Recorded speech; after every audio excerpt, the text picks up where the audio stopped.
बिस्मिल्लाहिर्रहमानिर्रहीम। आज मैं आपके साथ एक न्यू टॉपिक लेकर आई हूँ। आई होप आपको मेरी वीडियोस पहले जो हम लेक्चर कर चुके हैं वो आपको पसंद आया होगा और आपको समझ भी आई होगी।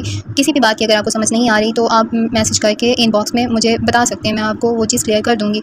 अब आपके पास यहाँ पे आ जाता है, हमारे पास न्यू टॉपिक है फ़्लो चार्ट। फ़्लो चार्ट हमारे पास क्या होता है, ठीक है, डायग्रामेटिकली हमने क्या करना होता है, स्टेप बाय स्टेप जो हम पीछे प्रॉब्लम सॉल्विंग वाला टॉपिक कर चुके हैं, फिर उसके बाद हमने एडवांटेजेस किए हैं, ठीक है। एडवांटेजेस में हमारे पास आ जाता है कि एल्गोरिथम के एडवांटेजेस कुछ आ जाते हैं और फिर हमारे पास कुछ एग्जांपल्स थी वो हमने की हैं पिछले टॉपिक में।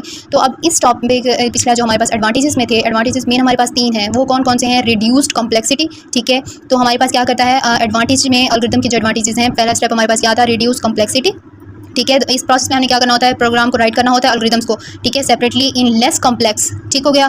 फिर उसको डिवाइड करना होता है इनटू सिमिलर टास्क में, ठीक हो गया। और फोकस करना होता है सॉल्व करने में कि प्रॉब्लम इसमें कौन सी है। हमने कम्प्लेक्सिटी को क्या करना होता है, रिड्यूस करना होता है, यानी कि कम करना होता है। फिर हमारे पास सेकंड आ जाता था इंक्रीज फ्लेक्सिबिलिटी।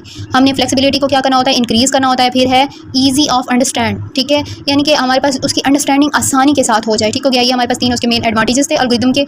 अब हमारे पास यहाँ पे फ्लो चार्ट है। Flow chart is a graphical representation. हमारे पास फ्लो चार्ट क्या है, ग्राफिकल रिप्रेजेंटेशन है of a solution of a problem. It show the sequence of steps required to solve problem, ठीक है। It represent the flow of data, the operations performed on data and the sequence of these operations. A flow chart is designed according to the defined rules, ठीक है। हमारे पास flow chart जो होता है उसको हमने क्या करना होता है, डिफाइन करना होता है। जो डिफाइन किए गए रूल्स होते हैं उसके अकॉर्डिंग हमने उसको क्या करना होता है, बताना होता है, समझाना होता है। अ फ्लो चार्ट, ठीक है, हमारे पास जो फ्लो चार्ट है वो can important tool for analysing the process, ठीक है। It allow the user to easily understand different operations and their relationship. It helps the user to solve problem easily. The process of writing the program, ठीक है, become easier with the help of flow chart. Flow chart की मदद से हमारे पास क्या हो जाता है, वो प्रोग्राम ईजी टू अंडरस्टैंड हो जाता है, ठीक है। हम आसानी के साथ उसको क्या कर सकते हैं, समझा सकते हैं, समझ सकते हैं, सॉल्व कर सकते हैं, ठीक हो गया।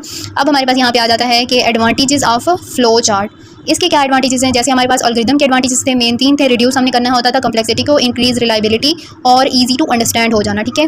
The logic of an algorithms can be described more effectively using flowchart. A flowchart is a part of design document that makes program maintenance easier. Flowchart act like a guide for program development. The flowchart help the programmer in writing the program. The flowchart also help in finding and removing error in program, ठीक है।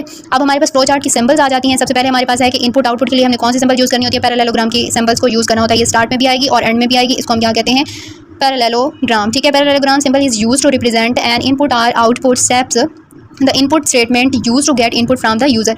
Input statement का क्या होता है कि user से हमने क्या करनी होती है, इनपुट हमने लेनी होती है। The output statement is use to display a message और वैल्यू फॉर द यूज़र, ठीक हो गया। अब हमारे पास यहाँ पे क्या है कि पैरेललोग्राम की एक हमारे पास शेप दी गई है। ये इनपुट में भी हमने प्रोग्राम के स्टार्ट में भी ये यूज़ करनी होती है और प्रोग्राम के एंड में भी हमने यही यूज़ करनी होती है। अब यहाँ पे देखें कि आउटपुट में भी यही आएगी और इनपुट में भी। अब प्रिंट हमने इनपुट हमने मार्क्स किए, मीन्स कि हमने 40 मार्क्स यहाँ पे इनपुट कर दिए हैं, ठीक है। और आउटपुट में भी हमें वही 40 मार्क्स ही आने चाहिए, ठीक है। तो हमारे पास क्या होंगी, सेम के लिए, दोनों के लिए हमारे पास सेम डायग्राम्स होंगी। फिर प्रोसेसिंग जब हो रही होती है, रेक्टेंगल सिंबल यूज़ होती है।